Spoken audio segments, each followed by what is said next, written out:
In the summer of 1775, Boston was on fire, not just with flames, but with rebellion.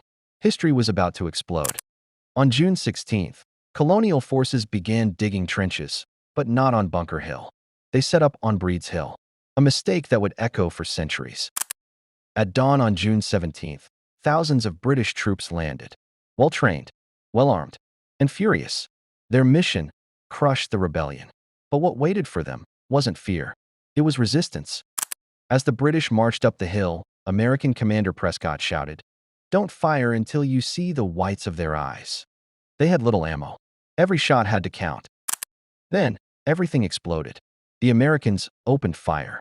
Redcoats dropped in waves. The British retreated, then charged again, and were thrown back again.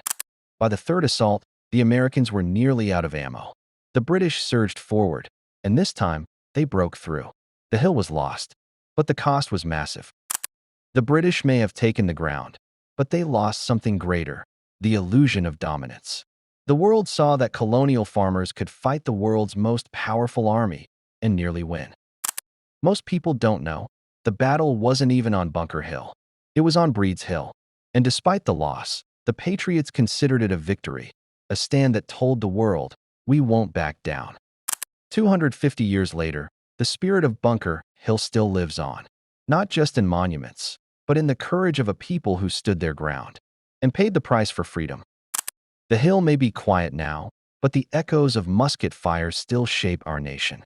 Their sacrifice wasn't for nothing. It built the United States of America. They were farmers, fathers, ordinary men and women.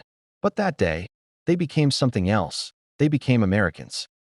The Battle of Bunker Hill wasn't the end. It was just the beginning, a spark that lit the fire of revolution and inspired a nation to rise. Together, generations have passed, but freedom still carries a cost, and courage still echoes through the soil of Breed's Hill. Visit the monument, read their names, feel the wind on that hill, and remember who stood there. 250 years later, their legacy endures. If this story inspired you, honor it. Like, share, and subscribe to Human Wire for more true stories that shaped America.